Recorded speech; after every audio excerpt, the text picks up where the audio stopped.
अहकामे तिजारत, अहकामे तिजारत। ईदुल अज़हा, ईदुल अज़हा, ईदुल अज़हा, ईदुल अज़हा। कुर्बानी करने वाले को जानवर के बाल, हर बाल के बदले एक नेकी मिलती है। कुर्बानी करने वाले को जानवर के बाल, हर बाल के बदले एक नेकी मिलती है। ईदुल अज़हा, ईदुल अज़हा, ईदुल अज़हा, ईदुल अज़हा, ईदुल अज़हा, ईदुल अज़हा। अल्हम्दुलिल्लाहि रब्बिल आलमीन वस्सलातु वस्सलामु अला सय्यिदिल मुरसलीन अम्मा बअद फ़अऊज़ु बिल्लाहि मिनश शैतानिर रजीम बिस्मिल्लाहिर रहमानिर रहीम अस्सलातु वस्सलामु अलैका या रसूलल्लाह अस्सलातु वस्सलामु अलैका या हबीबल्लाह अस्सलातु वस्सलामु अलैका या नबियल्लाह व अला आलिका व अस्हाबिका या नूर अल्लाह। अल्हम्दुलिल्लाह मदनी चैनल के नाज़रीन, इस वक्त आप प्रोग्राम देख रहे हैं अहकाम तिजारत, और ये बताने की ज़रूरत मैं यूँ महसूस कर रहा हूँ कि जिस लोकेशन पे मैं बैठा हुआ हूँ कहीं आपको गलतफहमी ना हो कि मैं जानवर बेचने के लिए बैठा हूँ या उनकी प्रमोशन करने के लिए बैठा हूँ, बल्कि मौसम ऐसा चल रहा है और पूरे पाकिस्तान में, पूरी दुनिया में जहाँ भी मुसलमान बसते हैं, जो साहिब हैसियत हैं, कुर्बानी करते हैं ज़ौक़ शौक़ से, तो इस सीज़न में वो जानवरों की तरफ जाते हैं, अपनी कुर्बानी के लिए लाते हैं। तो हम भी अहकाम तिजारत इसी सिनेरियो में कर रहे हैं। आज हमारे पास कुछ गेस्ट हैं और गेस्ट इससे मुताल्लिक हैं कि कुछ इज्तमाई कुर्बानी करते रहे हैं, कुछ केटल फार्मिंग वाले हैं, दूसरी साइड वाले हैं, तो मुख्तलिफ मिले जुले सवालात होंगे, लेकिन होंगे कुर्बानी से, जानवरों से रिलेटेड इंशाअल्लाह। और सिलसिले को भी आगे बढ़ाएंगे। पहले दुरूद पाक की फजीलत शामिल कर रहा हूँ और फिर थोड़ी सी इंट्रोडक्शन के बाद इंशाअल्लाह सवालात का हम सिलसिला शुरू करेंगे। नबी रहमत शफ़ी उम्मत सल्लल्लाहु ताला अलैहि वसल्लम का फरमान ज़ीशान है, बेशक बरोज़ क़यामत इसकी दहशतों से जल्द निजात पाने वाला वो शख्स होगा जिसने दुनिया में मुझ पर कसरत के साथ दुरूद पाक पढ़ा होगा। सल्लु अलल हबीब सल्लल्लाहु ताला अला मुहम्मद सल्लल्लाहु अलैहि वसल्लम। चलें जी, दिल की जानिब बढ़ता हूँ मैं, और मेरे तो दिल के अंदर भी बाहर भी मुफ्ती साहब बैठे हुए हैं इस वक्त, और सही बात ये जहन में भी इस वक्त मुफ्ती साहब हैं। मुफ्ती साहब, इस लोकेशन पर शायद अहकाम तिजारत काफ़ी अरसे के बाद इस तरीके से हम कर रहे हैं, आपकी क्या फीलिंग है वैसे जानवरों के और इंसानों के दरमियान रहते हुए, ये प्रोग्राम रिकॉर्ड करते हुए? अल्हम्दुलिल्लाहि रब्बिल आलमीन वस्सलातु वस्सलामु अला सय्यिदिल अंबिया वल मुरसलीन अम्मा बअदु फ़अऊज़ु बिल्लाहि मिनश शैतानिर रजीम बिस्मिल्लाहिर रहमानिर रहीम। एक मरतबा अब्दुल हबीब भाई ने बड़ी प्यारी बात फरमाई थी। फरमाया था कि ये जो मजहबी त्यौहार है ना जी, इसने मुसलमानों को बांध कर रखा हुआ है। बात चल रही थी नसारा के हवाले से कि नसारा जो हैं आज वो नसरानी भी नहीं रहे, यूरोप में, अमेरिका में, दीगर ममालिक में वो देहरी हो गए हैं जी, चर्च वीरान हो गए, लादीन हो गए। तो ये जो हमारे मजहबी त्यौहार हैं, इन त्योहारों ने हमें दीन से बांध के रखा हुआ है। रमज़ान आता है, एक ऐसा माहौल बनता है अल्हम्दुलिल्लाह रब्बिल आलमीन। जो बदनसीब रोज़े नहीं भी रखता, लेकिन रमज़ान की याद, एहतराम, एक फ़ज़ा बनती है जी। रमज़ान गुजरता है, बकरीद आ जाती है जी, बकरीद गुजरता है, मुहर्रम आ जाता है, मुहर्रम गुजरता है, रबीउल अव्वल आ जाता है जी, 11वीं शरीफ आ जाती है जी। तो यूँ ये जो मज़हबी त्यौहार हैं, इसकी हज़ारहा बरक़ात हैं जी। इन तमाम बरक़ात के साथ साथ पूरी सोसाइटी मोबिलाइज हो रही होती है, पूरी सोसाइटी जी। अब देखें, ये हम जहाँ बैठे हैं आज, कैटल फार्म हमारे आमिर भाई, माशाल्लाह आमिर भाई का फार्म है ये। अच्छा, मैं तो आके हैरान हो गया। वैसे तो इलाका दुम्बा कोट के नज़दीक पड़ता है और आमतौर पर तो डेयरी फार्म है यहाँ पर, मतलब दूध का काम होता है यहाँ पे, डेयरी एंड कैटल, ठीक है ना। लेकिन इस वक्त तो कैटल ही कैटल छाया हुआ है, हर डेयरी फार्म जो ना कैटल की सूरत इख्तियार किया हुआ है। और इस वक्त कराची में एक तो बड़ी मंडी है जो नादन बाईपास पे लगी है, मलीर में लगती है, माचकोट में लगती है। तो मैं समझता हूँ ये इलाका भी एक बहुत बड़ी मंडी है जी जी। हर कैटल फार्म के अंदर जानवर खड़ा हुआ है, बड़ी बड़ी गाड़ियाँ आ रही हैं और काम हो रहा है। तो इस मोबिलाइजेशन के अंदर जहाँ किसान जो है ना वो उसका सर्कल चल रहा है, इसी तरीके से एक आम आदमी कंज्यूमर उसको ख़रीदना है, फिर ये जो लोग, ये जो तबका है, तो एक सवाल करूं, इतना बड़ा जो ना माल डाल के बैठे हुए हैं, इनकी इन्वेस्टमेंट है। जी जी। सवाल ये था कि आप फरमा रहे थे ना कि मजहबी त्यौहार या इवेंट जो हैं इन्होंने मुसलमानों को बांध के रखा हुआ है, तो यहाँ पे एक सवाल पैदा होता है या किया जाता है ज़बरदस्ती सवाल कि जी ये तो कमर्शलाइज्ड हो गए, तो इसको आप कैसे देखते हैं? आप जो गुफ्तगू कर रहे थे गालिबन उसी तरफ जा रही थी। देखिए, कमर्शलाइज होने का पहलू एक जुदा गाना है। सबसे पहले चीज़ है कंज्यूमर की नीड। ठीक, एक मुसलमान ने कुर्बानी करनी है, बिल्कुल कुर्बानी करने के लिए जानवर तो खरीदेगा ना जी। अब किसी की गुंजाइश कम खरीदने की है, किसी की गुंजाइश अच्छा जानवर खरीदने की है। सही। अगर कोई अच्छा जानवर खरीदता है, सेहतमंद जानवर खरीदता है, तो चूँकि ये एक इबादत है और इबादत के अंदर कमाल जो है वो महमूद है, मकसूद है और पसंदीदा है। सही। तो कोई अच्छा जानवर अल्लाह की रज़ा के लिए ख़रीदता है, दिखावे की नीयत नहीं है, रियाकारी की नहीं है, उसकी नीयत ये है कि मुझे अल्लाह ने दिया है तो मैं अच्छा जानवर ख़रीदूँ, तो अच्छी बात है ये। ठीक। और इस कैटल फार्म के ऑनर आमिर साहब भी बैठे हुए हैं। आमिर साहब वैसे तो इतने बड़े लेवल पर काम करने वाला है कि बहुत सारे काम होते हैं, लेकिन इस काम के अंदर कैसा फील करते हैं आप? पहले तो मैं आप सब लोगों को खुशामदीद कहता हूँ, मदनी चैनल की टीम को कि इन्होंने यहाँ आए, जब्बार भाई, हनीफ भाई, सारे को मैं आप लोग सबको खुशामदीद कहता हूँ कि आप हमारे कैटल फार्म पे आए। अच्छा, कैटल फार्म जो है यहाँ पे जो बात हो रही थी, यहाँ पे सारे जो कैटल फार्म है वो सारे मतलब जितने बड़े बड़े कैटल है वो जमील मेमन सोसाइटी है, ये हाईवे पे। सही। जो कुर्बानी का शौक रखते हैं वो इस जगह को जानते हैं। ठीक। तो ये बड़ी एक कैटल फार्म है, यहाँ पे डेयरी वाले भी हैं लेकिन कैटल वाले ज़्यादा हैं। तो ये 300-400 बाड़े तो होंगे यहाँ पे। हाँ, ज़्यादा होंगे डेयरी और कैटल मिला के। और ये सारा समझे, ये जो कैटल वाले हैं इनका तारिक रोड है, ये मतलब मशहूर एक जितने, ये भी एक दुनिया है, ये भी एक दुनिया है।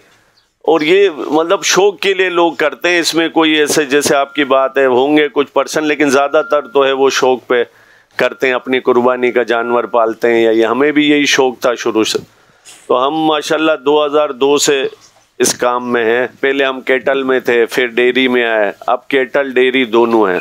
और कुर्बानी के लिए हम बकरे भी लेते हैं। तो ये सारा हमारा 2002 से माशाल्लाह चल रहा है। खड़े हुए हैं जी, दुम्बे भी हैं ये हम इधर भी फार्म पे भी ज़्यादा बेचते हैं। फिर फार्म के बाद हम जैसे अब हमारा माल मंडी चला गया, जो हमारा ये नॉर्दर्न बाईपास पे। सही। तो यहाँ भी हम शुरू में बेचते हैं, फिर मंडी चले जाते हैं। तो यहाँ हमारे जो अपने कस्टमर है वो आते हैं। माशाल्लाह, तो वो अल्लाह पाक बरकत अता फरमाए। जितने भी लोग यहाँ पर काम कर रहे हैं इन सबको बरकत अता फरमाए। असल में बात यह है कि आप लोगों का काम चलेगा तो पीछे वालों का सर्कल बनेगा ना। फ़ुक़हा इकराम ने एक बहस की किताबों में कि ज़राअत अफजल है या तिजारत अफजल है, तो अक्सर फ़ुक़हा का ये नतीजा था कि ज़राअत अफजल है, क्योंकि वो इंसान की बुनियादी नीड को पूरा करती है। जो बुनियादी चीज़ें हम, अनाज तो हमें चाहिए, तो जो चीज़ें इंसान की बुनियादी ज़रूरत को पूरा करती हैं उसको पैदा करना भी अहम है। इमाम गज़ाली रहमतुल्लाह ने लिखा कि माशरे के अंदर तबीब का पाया जाना फ़र्ज़ किफ़ाया है। अगर तबीब, आजकल हम डॉक्टर बोल देते हैं क्योंकि हम एक रियलिटी के माहौल में बैठे हुए हैं, आवाज़ें भी आ रही हैं माशाल्लाह। सब ये भी शरीक है ना, आज जानवर भी आज हमारे साथ अहकाम तिजारत में शरीक हैं। तो उनकी शरीक तो खैर नहीं है, हमारे इर्द गिर्द मौजूद हैं। ठीक है, तो मैं अर्ज़ कर रहा था कि अगर डॉक्टर या तबीब किसी इलाके में नहीं होगा, किसी एक्सीडेंट हो गया, हड्डी टूट गई, बुखार हो गया, तकलीफ़ में है, तो उसकी तकलीफ़ कौन दूर करेगा? तो उस एक इंसानी ज़रूरत की वजह से शरीयत ने ये कहा कि तबीब का एक इलाके में पाया जाना फ़र्ज़ किफ़ाया है, एक आलिम का पाया जाना भी फ़र्ज़ किफ़ाया है। तो इस एतबार से इमाम अब्दुल वहाब शरानी रहमतुल्लाह तआला अलैह, उनके उस्ताद मोहतरम थे शेख अली अल ख़वास। मतलब वो अपनी जो भी किताब लिखते हैं, इमाम अब्दुल वहाब शरानी बहुत बड़े जय्यद आलिम गुज़रे हैं, वलीउल्लाह थे। वो जगह जगह अपना मुर्शिद का तज़किरा करते हैं। वो लिखते हैं कि मेरे मुर्शिद गिरामी जो हैं, ये जो कारपेंटर है, ये जो लोहार है, इनके पास जब कोई ये बंदे आते तो खड़े हो जाते थे, क्योंकि उस दौर में सनती इनकलाब नहीं आया था ना। मतलब एक लोहार एक गांव का सबसे अहम आदमी होता था, हल उसी ने बनाना है, ठीक है, छुरे चाकू उसी ने बनाने हैं, मशीनरी तो थी नहीं, तो ये लोग बुनियादी ज़रूरत थे, ये किसानों की ज़रूरत पूरी करते थे।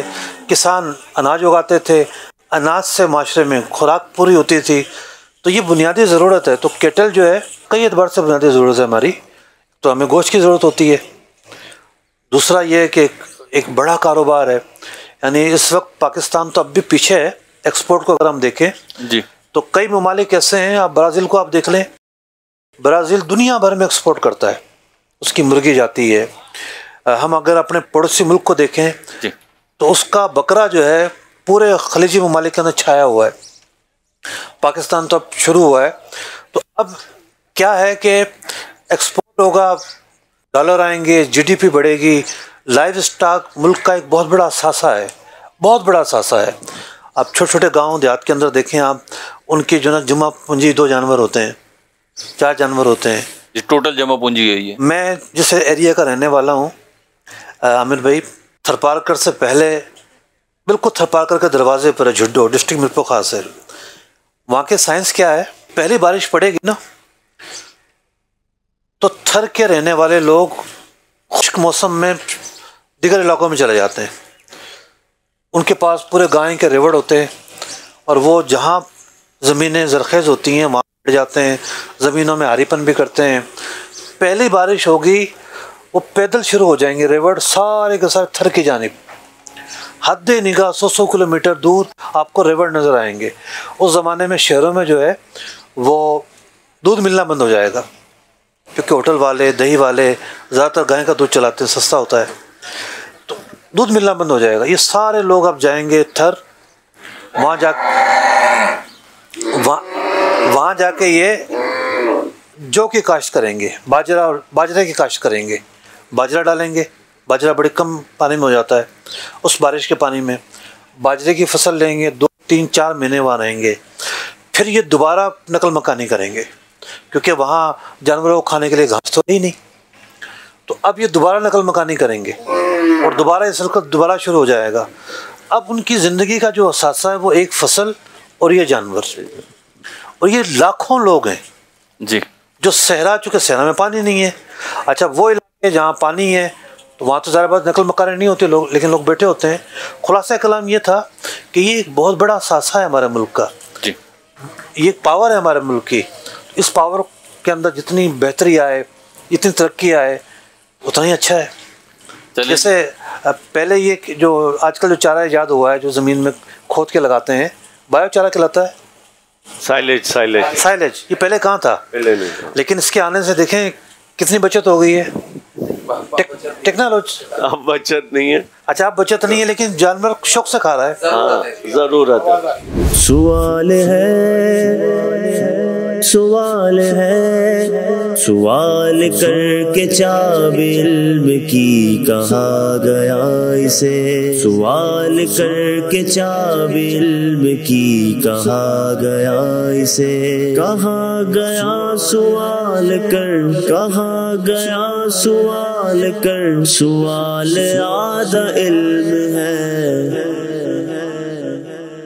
मदनी चैनल के नाज़रीन, हम जब गए थे और आए थे ये आपको तो नहीं पता, लेकिन हमने असर के बाद प्रोग्राम शुरू किया था। कुछ रिकॉर्डिंग हमारी मगरिब से पहले हो गई थी, फिर अज़ान मगरिब हुई, यहीं पर अल्हम्दुलिल्लाह नमाज़ पढ़ी गई है बाजमात, और अब शुराका फिर से मौजूद हैं। और अब हम सवाल जवाब की तरफ बढ़ने से पहले मैं चाहूँगा तारुफ हो जाए। आमिर भाई का तो हमारा तारुफ हुआ था, और जो अगले मेहमान हैं हमारे वो तारुफ कराएंगे। जी हज़रत। आदिल अली अत्तारी मेरा नाम है, और IT डिपार्टमेंट से गवर्नमेंट जॉब है, प्लस ये कि डिस्ट्रिक्ट सेंट्रल में नॉर्थ नाज़ाबाद टाउन में इज्तिमाई कुर्बानी के हवाले से जिम्मेदारी भी है। माशाअल्लाह। तो आप इज्तिमाई कुर्बानी करेंगे या सवालत करेंगे? सवालत करेंगे इंशाल्लाह। मुफ्ती जी हज़रत। अस्सलाम वालेकुम रहमतुल्लाह। वालेकुम अस्सलाम। मोहम्मद उमर अत्तारी, सुरजानी टाउन से, डिस्ट्रिक्ट वेस्ट। अल्हम्दुलिल्लाह मेरे पास डिस्ट्रिक्ट वेस्ट की डेटाबेस जो अल्हम्दुलिल्लाह दावत इस्लामी का सॉफ्टवेयर है, उसमें डिस्ट्रिक्ट वेस्ट की तमाम जो एंट्रीज़ वगैरह हैं, जब जानवर इज्तिमाई कुर्बानी के हवाले से जानवर की बुकिंग वगैरह, उसकी वहाँ पे सॉफ्टवेयर में एंट्री, और शुरका जो इज्तिमाई कुर्बानी के शुरका हैं उनको मैसेज पहुँचाना, हिस्सा जानवर कट गया तो उनको हिस्से का मैसेज देना कि अब आ जाएँ आप जानवर ले लें। इज्तिमाई कुर्बानी की हमारी जो मजलिस है उसमें शामिल है अल्हम्दुलिल्लाह। और ये हर डिस्ट्रिक्ट में इसी तरह होता है? कराची में जी अल्हम्दुलिल्लाह, हर डिस्ट्रिक्ट में इसी तरह होता है। 5 रुकनी मजलिस होती है डिस्ट्रिक्ट में, एक निगरानी मजलिस हैं, एक मालियात हैं, एक खरीदार हैं, एक हेल्प डेस्क हैं जो मैं हूँ, जिसमें सॉफ्टवेयर की जिम्मेदारी होती है, और इसी तरीके से कसाब के ज़िम्मेदार होते हैं हमारे। ठीक है जी। जी हज़रत। मैं अब्दुल जब्बार कादरी, अल्हम्दुलिल्लाह मेरा यहाँ डेयरी एंड केटल फार्म है, माशाल्लाह Qadri dairy and cattle farm के नाम से मैं यहाँ पे काम करता हूँ। उसके अलावा दावत इस्लामी के हवाले से, मजलिस ताजरान में की खिदमत के हवाले से। माशाल्लाह। हज़रत। मेरा नाम मोहम्मद हनीफ नक्शबंदी अत्तारी है। मेरा भी यहाँ केटल फार्म है, और दूसरा मेरी ज़िम्मेदारी दावत इस्लामी के हवाले से मेरा सदर टाउन आराम बाग टाउन में शोबा मोहम्मद बड़ाव के तहत है। माशाल्लाह। बाकी हर संडे जो है खुदा मसाजिद के हवाले से मुझे यहाँ भी आना होता है। ठीक। तो ये सिलसिला जो है दावत इस्लामी के हवाले से। सही। हज़रत। मेरा नाम शौकत अली और मेरा काम इधर डेयरी फार्म का है, छोटा सा, और दूध का होलसेल का। इसी हवाले से आज इस प्रोग्राम में मुफ्ती साहब के साथ। आप तो वैसे भी गुजर हैं? है नहीं, मेरी कॉस्ट जट है वैसे। जट है? जी जी। ठीक है, माशाल्लाह। चलें, कुछ मिले ना मिले जिम तो मिल रहा है। हाँ जी, अल्हम्दुलिल्लाह। ठीक है। तारुफ हुआ, हमारे साथ मुनव्वर भाई भी हैं, और मुनव्वर भाई जो है हमारी दावत इस्लामी ओवरसीज़ की जो कुर्बानी हो रही है इस मजलिस का हिस्सा है। तो यूँ ये भी इज्तिमाई कुर्बानी को बहुत करीब से देख रहे हैं, और हमारे सवालात कुछ बनेंगे जो केटल फार्मिंग से मुताल्लिक भी होंगे। यूँ समझ लीजिए कि जानवर फ़रोख्त करने वाले, पालने वाले, उनकी अफजाइश नस्ल करने वाले अफराद भी हमारे साथ मौजूद हैं जो इस बिज़नेस से वाबस्ता हैं, और इज्तिमाई कुर्बानी करने वाले अफराद भी हैं। और अंडरस्टूड है कि कुछ वो सवालात होंगे जो हमारे नाजरीन के हैं, क्योंकि ये अफराद जो हैं ये भी नाजिर भी हैं, और एक मुसलमान की हैसियत से ये ख़ुद भी कुर्बानी करते हैं, कुर्बानी का जानवर ख़रीदते भी हैं, कुछ बेचते भी हैं। तो इनके जो सवालात होंगे, मैं उम्मीद करता हूँ कि हमारे मदनी चैनल के नाजरीन के लिए भी सीखने और इल्म दीन हासिल करने का एक बेहतरीन मौका है। सीज़न भी है, तो जब सीज़न आता है, कोई भी इवेंट आता है, तो हमारी बहुत सारी एक्टिविटीज़ बढ़ जाती हैं। लेकिन एक बात याद रखिएगा कि दीनी हमारा जो भी त्यौहार आता है उसके साथ कुछ ना कुछ इल्म दीन का भी वास्ता होता है। वो शरई मसाइल जो इस शोबे से मुताल्लिक हों, उस त्यौहार से मुताल्लिक हो, वो सीखना भी बाज़ उनमें से ऐसे होंगे जो ज़रूरी होते हैं, फ़र्ज़ होते हैं या मुफीद होते हैं। तो आप आखिर तक देखने की नियत करें। बिलत आखिर मैं सवालात की तरफ साथ दाएँ और बाएँ जो मुख्तलिफ अफराद बैठे हुए हैं, इनमें से बहुत सारे फार्मर हैं या मुताल्लिकीन हैं, तो ये भी मौजूद है माशाल्लाह। मुमकिन हुआ तो इनसे भी सवाल शामिल करेंगे। लेकिन अभी बढ़ते हैं हम पहले सवाल की तरफ, और आदिल भाई की तरफ बढ़ते हैं। आदिल भाई, पहला सवाल आप क्या करना चाहेंगे? तो सबसे ये अर्ज़ है कि उमूमन इज्तिमाई कुर्बानी में एक को वकील बनाया जाता है, तो वकील से क्या मुराद है और वकील का काम क्या होता है? देखिए, फ़िक़्ह इस्लामी में वकालत एक पूरा टॉपिक है, चैप्टर है पूरा। निकाह में हर एक बंदे ने शिरकत की होगी, तो ऐलान होता है कि हाँ भाई लड़की का वकील कौन है। तो वकील एक टाइटल है, और एक यूँ समझिए कि एक बंदे को वकील कहेंगे, उसको एक अथॉरिटी दी जाती है, पावर ऑफ अटॉर्नी दी जाती है, वो नियाबत करता है। जो असल आदमी है उसकी नियाबत करना वकालत कहलाता है।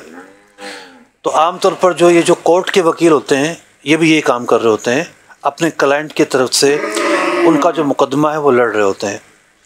तो वकालत का अगर आप खुलासा निकालना चाहें तो नुमाइंदगी या नियाबत को वकालत कहते हैं। इसके और भी अल्फाज हैं, जैसे कासिद हो गया, सफ़ीर हो गया। जैसे पाकिस्तान का सफ़ीर, वो पाकिस्तान की नुमाइंदगी कर रहा है। खैर वो एक टाइटल थोड़ा सा डिफरेंट हो जाता है। वकालत स्पेसिफ़िक नुमाइंदगी होती है। किस चीज़ में वकालत है? जैसे आप पावर ऑफ अटॉर्नी देते हैं, वो सिग्नेचर करने में आपका नुमाइंदा होता है। बस लड़की ने वकील बनाया है कि फ़लाँ से मेरा निकाह करवा दो, उसी से करवाने का ये नुमाइंदा है। इसके इख्तियारात महदूद हैं। वकील, मैं अर्ज़ कर चुका कि एक मुस्तकिल टॉपिक है, इसके इख्तियारात वसी भी हो सकते हैं। मिसाल के तौर पर आप किसी को पैसे दें कि भाई जो आपको अच्छा लगे ये चीज़ें आप ख़रीद के ले आओ, तो आपका नुमाइंदा होगा। तो इज्तिमाई कुर्बानी के अंदर ये जो इज्तिमाई कुर्बानी करने वाले हैं, 2 अफराद हैं, 4 हैं, 5 हैं, ये सारे के सारे मिलके एक तरह से कंपनी बन जाती है। यानी इनका एक टाइटल है। ये एक फ़र्द हैं, ये किसी एक बंदे के लिए इजाज़त लेते हैं कि भाई हम फ़लाँ को अपना नुमाइंदा मुकर्रर करते हैं, आप इसको अपना वकील बना दें। अब जो लोग हिस्सा डालने आते हैं, ये उस बंदे को वकील बनाएंगे कि आप हमारी तरफ से जानवर ख़रीदो, आप हमारी तरफ से जानवर ख़रीदने के बाद इसको लेकर आओ, खिलाओ पिलाओ, कसाई का इंतज़ाम करो, जानवर ज़बह करवाओ, इन सब चीज़ों का हम आपको इख्तियार देते हैं। अब मामला ये है कि इज्तिमाई कुर्बानी बाज़ जगहों पर ऐसा लगता है कि कोई कमर्शियल एक्टिविटी बन गई है। वकालत के अंदर एक तो नुमाइंदगी है, दूसरा है अमानत। जो वकील है ना, जैसे हमारे यहाँ जो रियल एस्टेट के ब्रोकर हैं या कोई भी दुनिया का ब्रोकर हो, वो ब्रोकर भी वकील होता है। आपकी दुकान पे जो सेलमैन है ये भी वकील है, यानी आपने उसको इख्तियारात दिए कि माल भेज दो, मैं ना भी हूँ तो आप भेज दो। तो वो दुकान का जो सेलमैन है, क्या वो मालिक बन जाएगा? चीज़ बेचती उसने 1000 की, 200 रुपये जेब में रखे 800 रुपये की शो कर दी, ये नहीं कर सकता वो। इसी तरीके से एक ब्रोकर भी नहीं कर सकता। आमतौर पर जिसको टॉप मानना कहते हैं, बहुत बढ़ता जा रहा है, ब्रोकर तो एक वकील है। तो इसी तरीके से इज्तिमाई कुर्बानी करने वाले भी वकील हैं।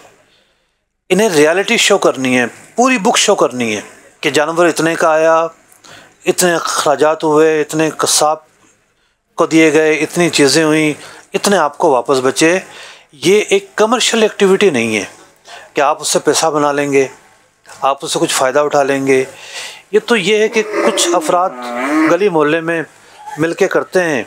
फिर ये थोड़ा सा चैप्टर वसी हुआ, क्योंकि अब मामला ये है कि हर गली मोहल्ले वाला ये दिक्कत बर्दाश्त नहीं करता कि वो जानवर लेकर आए, बांधने की जगह कहाँ, ख़रीदारी का तजुर्बा नहीं, दिगर बहुत सारी एक्टिविटीज़।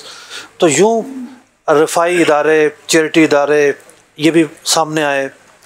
तो बहुत सारे चैरिटी इदारों का सिस्टम मैंने ऐसा देखा है कि उसमें बड़ी बड़ी शरई अगलात पाई जाती हैं। यानी इज्तिमाई कुर्बानी करने में कुछ शरई तकाज़े भी होते हैं। मिसाल के तौर पर जानवर मुतय्यन करना ज़रूरी है। आप जानवर लेकर आए, इज्तिमाई कुर्बानी करने वाले जानवर ले आए, एक जानवर मर जाता है, किसका मरा? ये थोड़ी होगा कि इसका आप शेयर उठा कर डाल देंगे, सब पे इसका शेयर डल गया। नहीं, जानवर लाने के बाद मैं यहाँ पर आया हूँ तो मैंने देखा कि जानवरों को टैगिंग की गई है जी। कान में, आमिर भाई जी जी जी, साइंटिफिक तरीका माशाल्लाह आप लोगों ने अपनाया है, नंबर डाले हुए हैं। हमारा बच्चा तो कह रहा था कि ये वो कीमतें इन्होंने कैसे लिखी हैं, तो कीमतें नहीं लिखी हुई, ये नंबर डाले हुए हैं। तो इसी तरीके से ये तो एक जदीद तरीका है, देसी तरीका भी है। गले में पट्टा डाल दिया, एक प्लास्टिक कोटिंग करवा के एक पेपर डाल दिया ताकि वो पानी में ख़राब भी ना हो, और लिख दिया कि भाई ये 1 नंबर जो जानवर है इन 7 अफराद का है। ठीक। अब अगर इस जानवर में कोई लॉस आता है, कोई भाई मरने के अलावा भी तो चीज़ें हैं ना, कुर्बानी से पहले इसके अंदर कोई ऐसा फॉल्ट आ गया कि जिसके वजह से कुर्बानी हो ही ना सकती हो, तो चूँकि कोई इल्ज़ाम नहीं है उसके ऊपर, वो जो काम कर रहा है ये रज़ाकाराना काम है। इज्तिमाई कुर्बानी करवाने वालों को भी पता होना चाहिए, हिस्सेदारों को, कि रज़ाकाराना काम है। लॉस जो आएंगे वो हमारे ऊपर आएंगे, इनके ऊपर नहीं आएंगे। इस तरह के जो हादसात, जो लॉस आ जाते हैं जिसमें किसी इंसान की गफलत नहीं होती, तो वो उसके ऊपर आएंगे, वो फेस करेगा। अगर ख़ुद भी जानवर लेकर आता वो यही करता। तो दोनों तरफ से एतदाल होना ज़रूरी है। इज्तिमाई कुर्बानी करने वाले जो हैं उनका एतदाल ये है कि वो कहीं भी डंडी ना मारें, उनके पास एक अमानत है, हिसाब किताब वाज़ेह हों, चीज़ें वाज़ेह हों। बाज़ औक़ात ये होता है कि जनाब वो किसी इन्वेस्टर को डाल देते हैं बीच में। इन्वेस्टर क्या करता है, हाँ भाई तुम ज़रा सस्ते ख़रीद लो, हम तुमसे बहुत महंगा ख़रीद लेंगे। तो अमानत के अंदर ये मुमकिन नहीं है कि आप गबन फ़ाहिश के साथ महंगा ख़रीदें। मार्केट रेट पर तो आप ख़रीदेंगे, लेकिन मार्केट रेट डाउन है और आप उसको सिर्फ फ़ायदा पहुँचाने के लिए बहुत महंगा ख़रीद रहे हैं। तो अब अमानत के जो तकाज़े हैं वो आ गए हैं दरमियान के अंदर। ठीक।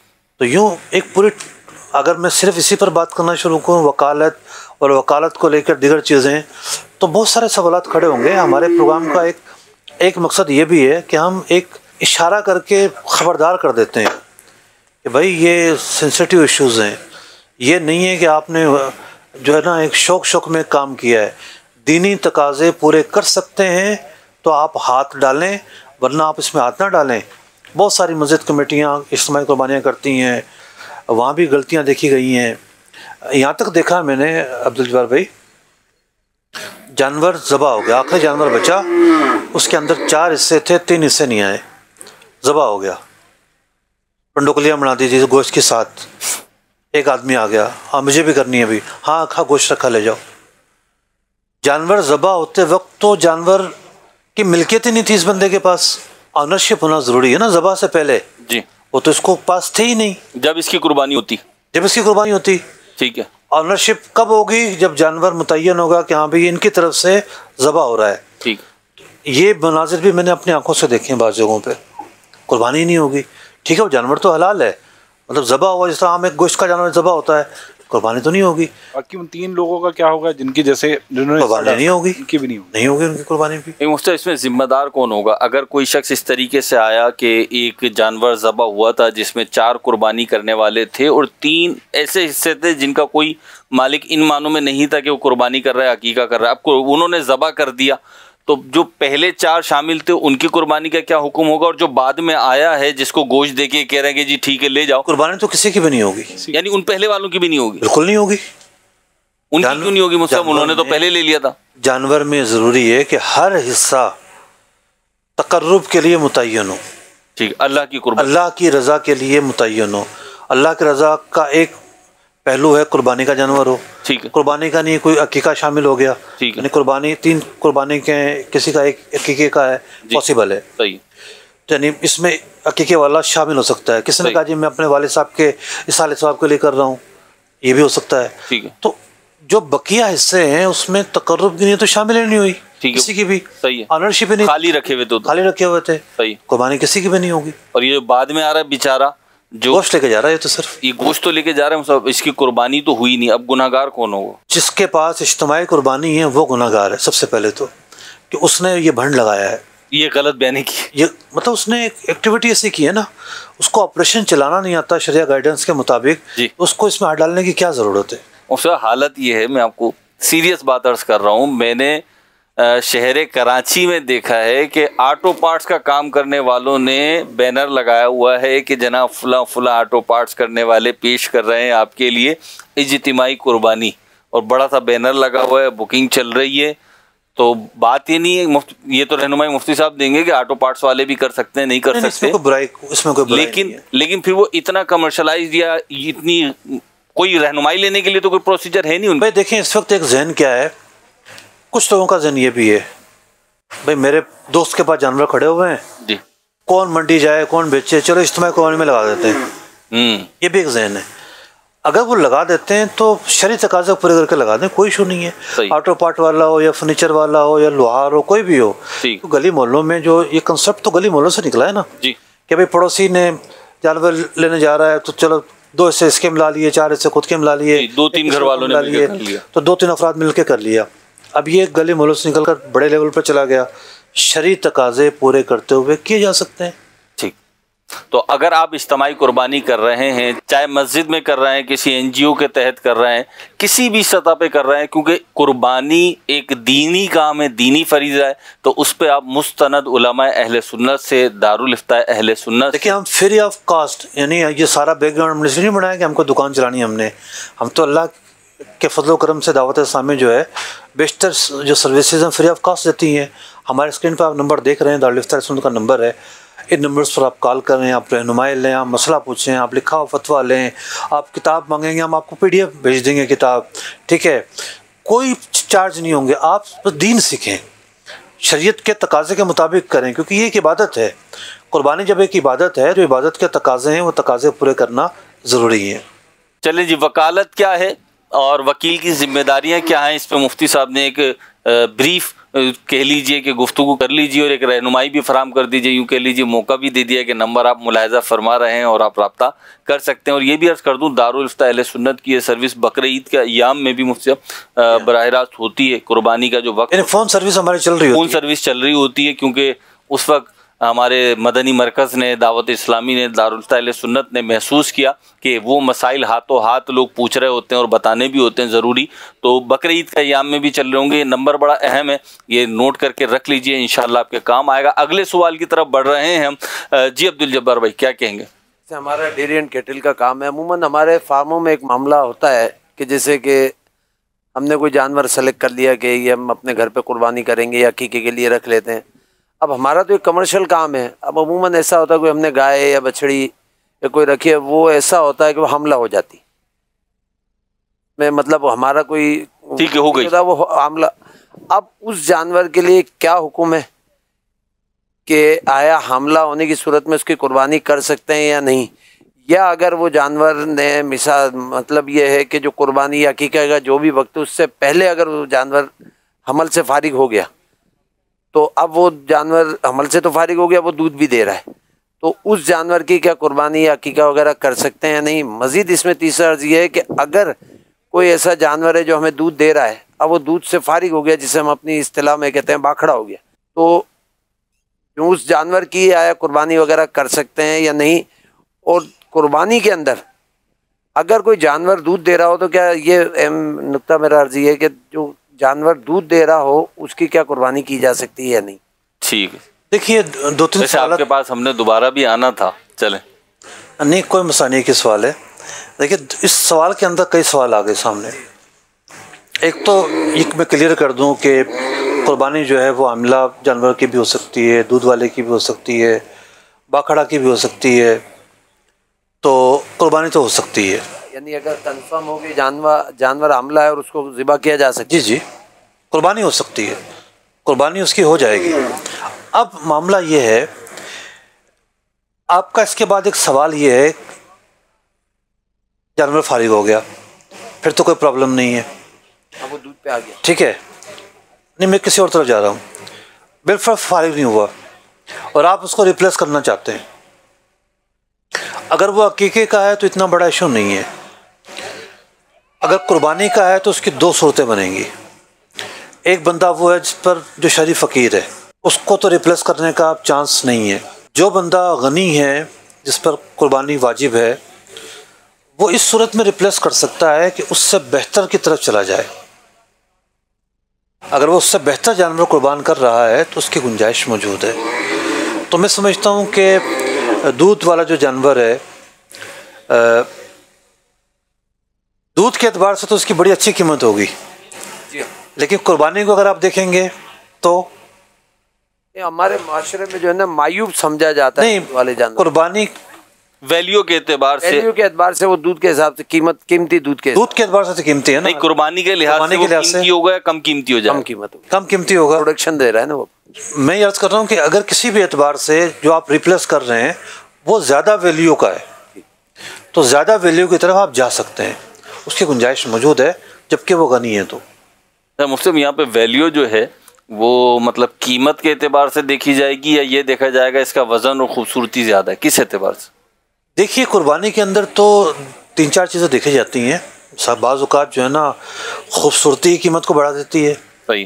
बाज़ औक़ात नस्ल का फ़र्क होता है जी, कि शक्ल सूरत इतनी अच्छी थी लेकिन जो उसकी नस्ल बड़ी कमाल की है। माशाल्लाह हमारे पीछे जो बिल खड़ा हुआ है जी, मैं समझता हूँ कोई 30-40 लाख का तो होगा ये, क्यों अब्दुल्ला भाई कितने का होगा ये? जी जी जी ये 40 लाख का, 40-50 लाख, 40-50 का तो होगा। माशाल्लाह क्या बिल है। तो माशाल्लाह ज़रूर करना चाहिए। इस तरह की कोई भी चीज़ हो उसको देखते हुए, इंसान हो या जानवर, दोनों पे नज़र लगती हैं। तो अब हर चीज़ की एक अलग अलग पहलू है, ठीक है, नतीजा निकलेगा पैसों में, ठीक, किसी भी एतबार से रकम बढ़ जाए, ठीक, वैल्यू उसकी उसी सूरत में बढ़ेगी ना, या तो उसकी शक्ल सूरत अच्छी होगी, या गोश्त अच्छा होगा, या नस्ल अच्छी होगी। जैसे आपने फरमाया कि दूध वाले जानवर की दूध की हैसियत में तो वैल्यू ज़्यादा होगी, लेकिन कुर्बानी की हैसियत में जाएंगे तो हमारे यहाँ वो उसकी रेट गिर जाते हैं अगर दूध।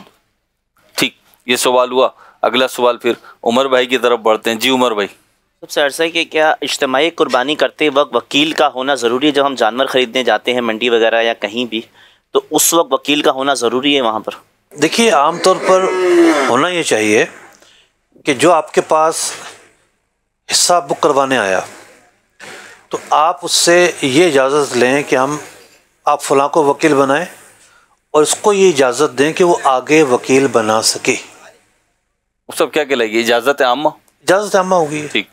तो अब वो शख्स जो है ना खुद एक एंटिटी हो गया और वो आगे अपनी नुमाइंदा किसी और को बना रहा है। तो वो हर जगह खुद मंडी जाए, हर जगह खुद सारे काम करे, ये ज़रूरी नहीं है। वो आगे अपना नुमाइंदा बना सकता है, जबकि जिसने वकील बनाया था उसने इजाज़त दी हो। आम तौर पर उर्फ़न हमारे यहाँ क्या है, निकाह के अंदर लड़की का वकील आता है कि हाँ भाई मैं लड़की से इजाज़त लेकर आया हूँ, किस बात की इजाज़त लेकर आता है? वो निकाह पढ़ाने की जी, कि मेरा निकाह फलां से करवा दो जी। और निकाह कौन करवाता है? मौलवी साहब। तो इसको हम एक ताबिर ये कर सकते हैं, अगर उसकी तरफ जाएं, कि गोया कि उसको दो चीज़ों की इजाज़त दी गई है कि एक लड़की ने उसको वकील बनाया है, दूसरा ये कि आगे इस निकाह करवाने का काजी को, निकाह खां को वकील बना दो। तो ये दो पहलू जो हैं उसको सामने रखते हुए निकाह आगे बढ़ता है। ठीक। तो लेकिन बाज़ उलमा को इसमें कलाम है कि नहीं, ये तो एक ही वकालत ली गई है। जैसे मैं कोई निकाह पढ़ने जाऊँ तो मैं सामने वालों को लिख के देता हूँ कि भाई जाके लड़की से इजाज़त क्यों लेनी है, वकील ने मुझे इजाज़त दो फ़लाँ बिन फ़लाँ से निकाह पढ़ाने की इतने मेहर के बदले, और ये इजाज़त भी दो कि मैं आगे किसी को वकील बना सकूँ। ठीक। तो यूँ इज्तिमाई कुर्बानी करने वाले, जब उनको पता होगा शरीयत के मुताबिक करनी है, रहनुमाई लेने आएंगे तो फिर उनको बताया जाएगा कि आप इस अंदाज में वकालत करें। जो बात आपने इरशाद फरमाया, अगर मैं मिसाल लूँ कि मैं वकील हूँ, किसी ने इज्तिमाई कुर्बानी में हिस्सा डाला और मैंने उससे वकालत ली अपने लिए, और मैंने कहा कि जी आप मुझे वकालत आम्मा दे दें या वकालत मुतलका दे दें। नहीं, आम्मा मुतलका लोगों को समझ में नहीं आती। आम वकालत दे दें कि जी मैं, ये वकालत दे दें कि ये जो चीज़ें हैं, किसाए की बुकिंग, जानवर खरीदना और दीगर जो मुतल्लिका चीज़ें हैं, ये किसी और से भी काम करवाए। यानी आप मुझे ये बस इस बात की इजाज़त दें कि आपकी इज्तिमाई कुर्बानी के सारे मामलात या तो मैं अपने हाथ से करूं या मैं जिस पे एतमाद करते हुए मुकर्रर करूं उसके ज़रिए से हो जाएं। इसी किस्म के मिलते जुलते अल्फाज हैं जो दावत इस्लामी की इज्तिमाई कुर्बानी के लिए दिए गए। अब मैं जिसको भी बोलूँगा, मिसाल के तौर पर मैंने मुनव्वर भाई को कहा कि जी मुनव्वर भाई आप जो है ना जानवर ख़रीद के ले आएँ, इस तरह का जानवर, इतने रेट में, इतने वज़न तक का, इतने दाँत का, जो भी है एक लमसम ये करके एक क्राइटेरिया दे दिया मैंने इन्हें। अब ये जो ख़रीद के लाएंगे वो ओके है। इसी तरीके से अगर किसी दूसरे से मैंने कहा कि जी आप कसाब से बात कर लो कि जो जानवर ज़बा करेगा इस रेट में, वो हमारे जानवर इतने तकरीबन वज़न के हैं, इस नोयत के हैं, तो आप बात कर लो, अब इसकी भी इजाज़त हो जाएगी। ठीक। अगले सवाल की तरफ बढ़ते हैं। हमारे हनीफ नक्शबंदी साहब मौजूद हैं। जी हज़रत, क्या सवाल करेंगे? अच्छा मुफ्ती साहब, ये इज्तिमाई कुर्बानी के अंदर जो है ना और चीज़ के भी हिस्से आते हैं। अब मेरी फैमिली भी बाहर है, तो बाज़ों का तो होता ये है कि हमारी जो एम्स्टर्डम में, हॉलैंड में जो फैमिली है ना, ख़ानदानी फैमिली हैं, अब वहाँ ये होता है कि दो ईद बनाई जाती है। एक सऊदीया के साथ बनाई जाती है, एक पाकिस्तान के साथ बनाई जाती है। अब ये है कि अगर वहाँ सऊदीया की बनाई जाती है तो वहाँ फर्स्ट डे होता है, हमारे यहाँ भी ईद शुरू नहीं होती। तो यानी कि हमारे यहाँ सेकंड डे होता है तो वहाँ थर्ड डे हो चुका होता है।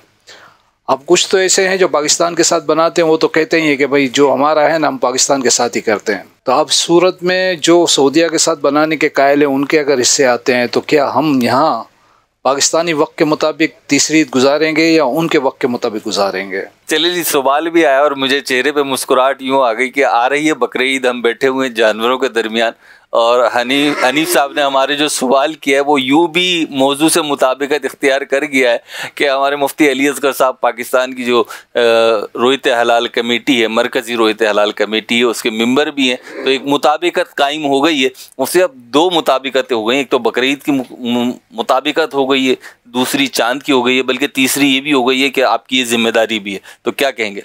जिम्मेदारी हमारी तो पाकिस्तान की है, ठीक है। हम जो जवाबदेह हैं अपने फैसले के जवाबदेह हैं, मतलब कानूनी तौर पर पाकिस्तान किसी और के फैसले के जवाबदेह तो नहीं है। होता ये है कि अरब ममालिक के अंदर एक फार्मूला है कि वो मून बर्थ का एतबार करते हैं। ईद के चांद पे मैंने एक ट्वीट किया था 29 को ग्रुप से कुछ घंटे पहले कि इस मरतबा अगर इन ममालिक ने चांद का ऐलान ना किया तो एक हैरत अंगेज़ तब्दीली होगी। ठीक। इनका फार्मूला ये है क्योंकि रमज़ान हमारी एक हुई ना जी, अरब ममालिक और हमारी एक हुई। उसकी एक होने की वजह ये थी कि रमज़ान का जो मून बर्थ था वो रात 10:30 बजे था। ठीक। तो मगरिब के वक्त कैसे ऐलान कर सकते थे? तो अरब ममालिक जिस फार्मूले को फॉलो करते हैं वो फार्मूला ये है कि वो मून बर्थ का एतबार करते हैं। अगर मगरिब से पहले मून बर्थ पाई गई तो वो ऐलान कर देते हैं चांद नज़र आ गया है। मीडिया में ये खबर गलत कोड होती है, किसी आंख ने चांद नहीं देखा होता। सही है, आज आसमान दुनिया पे चांद नज़र नहीं आ रहा होता, मतलब ज़मीन से नज़र नहीं आ सकता। सही है, ठीक है।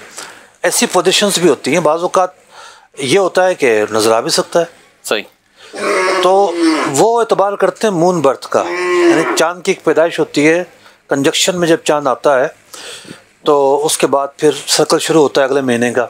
जैसे इस मरतबा जो चांद मून बर्थ हो रहा है, मून बर्थ है जुल्हिज्जा के चांद के हवाले से 18 जून को सुबह 9:37 पर, अगर हम कराची को देखते हैं तो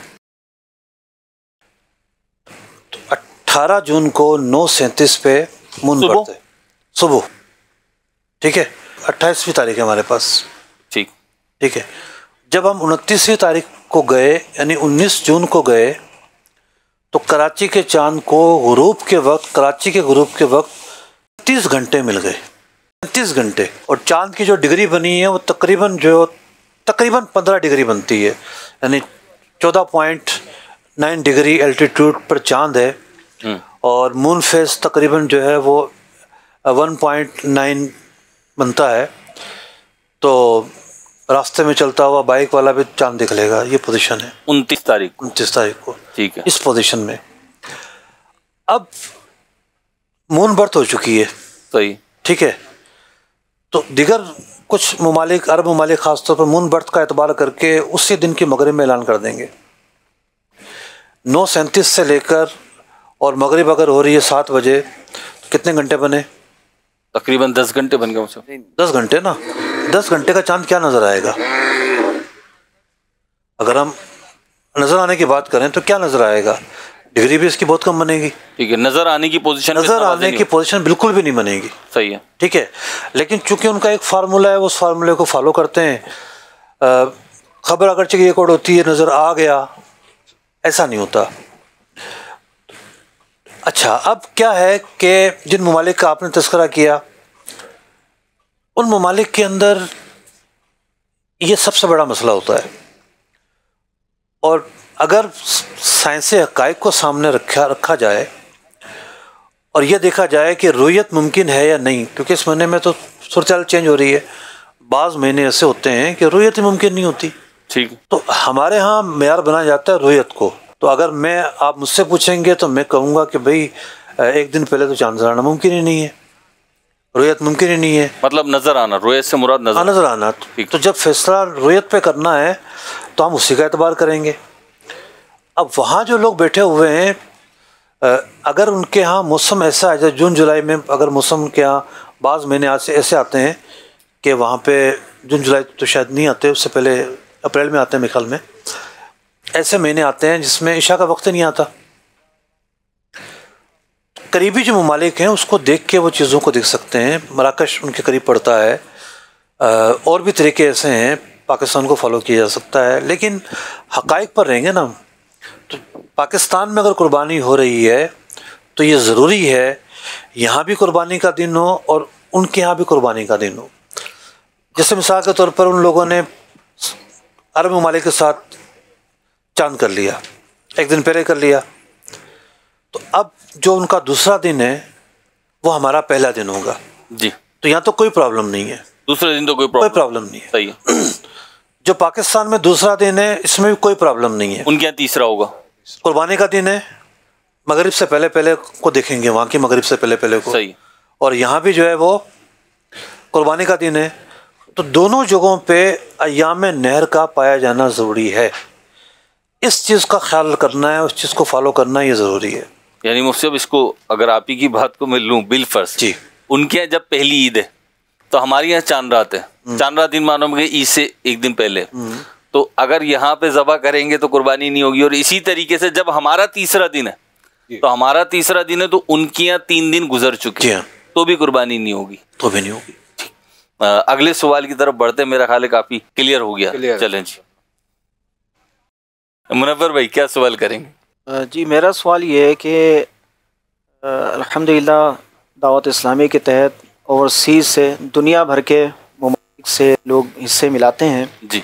इसमें मुख्तलिफ़ लोग राब्ते कर रहे होते हैं। वकालत नामे के हवाले से दरअसल मेरा सवाल है कि बाज़ औक़ात जो राब्ता कर रहे होते हैं वो ये कहते हैं कि वे वकालतनामा मैंने नहीं पढ़ा, लेकिन आपने जो भी वकालतनामे में कहा है वो हमारी तरफ से ओके हैं, आप कुर्बानी कर लीजिए। तो क्या वकालतनामा कि जो इज्तिमाई क़ुरबानी के लिए बनाया जाता है या जो ज़रूरी है, जैसा आपने इरशाद फरमाया था कि इसमें ये इजाज़तें ज़रूरी हैं, तो क्या उन तमाम इजाज़तों का उनका पढ़ना या उससे एग्री करना और उसकी इजाज़त देना?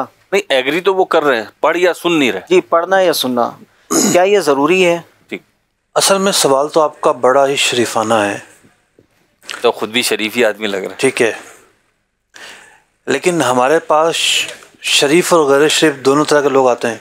बाज़ का जब तनाज़ा होता है ना फ़रीक़ैन का, तो फिर क्लेम आ जाता है, ये आपने क्यों किया, ये कैसे हो गया, ये क्यों हो गया। तो अगर उसने पढ़ा होगा, आप कह तो सकते हैं कि भाई ये सारी चीज़ें तो हमने आपको ब्रीफ कर दी थी। तो ब्लाइंड मैटर पर नहीं जाना चाहिए। जो मकसूद है वो ये है कि भाई आप, क्योंकि वकालत का तसव्वुर नहीं है जहन के अंदर, यानी ये भी एक दीन का पहलू है कि आप जो है वो वकालत का जो तसव्वुर है उस पर तो अमल कर रहे हैं। एक यानी वकील का एक तसव्वुर ऐसा है जो उसवा नबवी से साबित है। नबी अकरम अलैहिस्सलाम ने तिजारत फरमाई और हज़रत खदीजातुल कुबरा रज़ियल्लाहु तआला अन्हा ने जब अपना माल देकर आपको तिजारत के लिए भेजा, तो उसकी एक ताबीर उलमा ने ये बयान फरमाई कि मुदारबत थी, यानी उनका कैपिटल था और यहाँ से वर्किंग थी। तो इस सूरत के अंदर जो मुदारबत होती है, वर्किंग पार्टनर जो होता है वो भी वकील होता है।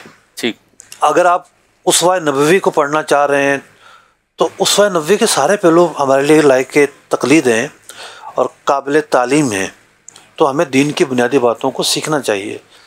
इस तरह की जो इजाज़तें देने वाले लोग हैं, फ़राख़ दिली अगर वो इतनी करना चाहते हैं तो फिर आगे के नताइज को भी कबूल करने के लिए वो तैयार हैं या नहीं, ये भी देखना होगा। कल को आप उनको बताते हैं कि भाई आपका जानवर तो मर गया, ठीक है, और वाक़तन मर गया, हाँ, वो तो खड़ा हो जाएगा, मेरे पैसे दो। मतलब उसको पता होना चाहिए कि आपने पैसे माल ख़रीदने के जमा नहीं कराए हैं, आपकी ब्याह पर सब कुछ हुआ है। और उसके अंदर जो भी कमी बेशी आएगी वो आपको फेस करनी है। भाई मिसाल के तौर मैं किसी से माल ख़रीदता हूँ, पहुँच पर माल आ रहा है, तो रास्ते का सारा रिस्क उसका है, मेरा तो कोई ताल्लुक ही नहीं है। उसके गोदाम में आग लग जाती है, मेरा कोई ताल्लुक ही नहीं है, ठीक है। तो माल जब आप किसी से ख़रीदते हैं तो कुछ और पोजीशन होती है। जब आपने वकील बनाया है तो उसकी रियलिटी पर रहना ज़रूरी है। शरीय एतबार से ये मुमकिन है।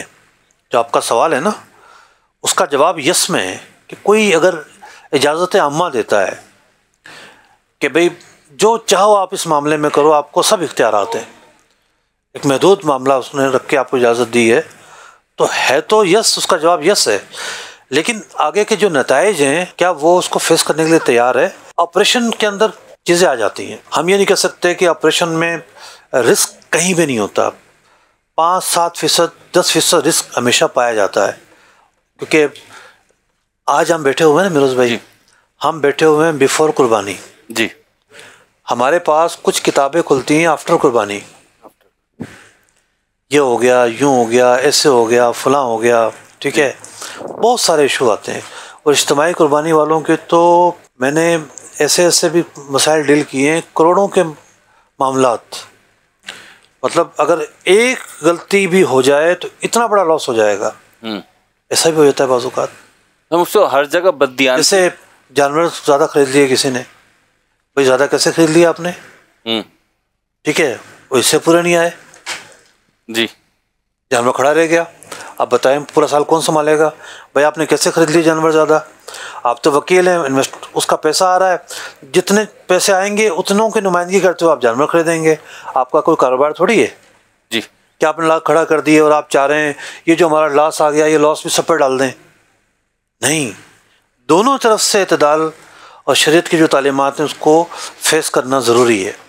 क्योंकि सूरत है इस हवाले से कि अगर जैसे जानवर, ये जहन में हो कि जानवर बाद में महंगा हो जाएगा, और जैसे मिसाल के तौर पर पिछले सालों का एक्सपीरियंस है कि हमारे तकरीबन 100 जानवर की कुर्बानी इज्तिमाई कुर्बानी में होती है, तो इसकी कोई सूरत है कि वो जानवर का कोई मतलब कोई ख़रीदारी के हवाले से कुछ बातचीत की जा सके? देखिए, दो सूरतें हैं। एक तो ये है कि जानवर किस पैसे से ख़रीदे जाएंगे। कोई शख्स ये कहता है कि भाई मैं रिस्क लेने के लिए तैयार हूँ, मेरा ज़ाती पैसा आप लगा लें और मैं कोई फ़ायदा नहीं उठाऊँगा, ठीक है, उसके पैसे से आपने जानवर खरीद लिए, बिलफर्ज बच गए, तो ये सारा रिस्क उसी को ट्रांसफ़र होगा। जो हिस्सेदार हैं इन पर आप तकसीम नहीं कर सकते कि जी जानवर इतने का आया, कसाब के पैसे इतने लगे, ये जो लॉस हुआ इसके इतने पैसे शामिल कर दो, ये इतने पैसे पूरे हो गए आपके। नहीं, ये उन पर नहीं लगेगा, ये बात क्लियर है।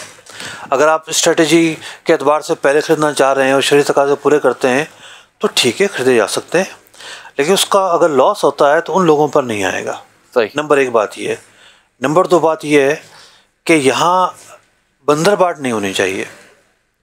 तो बाज़ औक़ात किसी को नवाजने के लिए आगे कर देते हैं, हम तुम्हें फ़ायदा पहुँचा देंगे, नफ़ा पहुँचा देंगे, मफादात का टकराव नहीं होना चाहिए।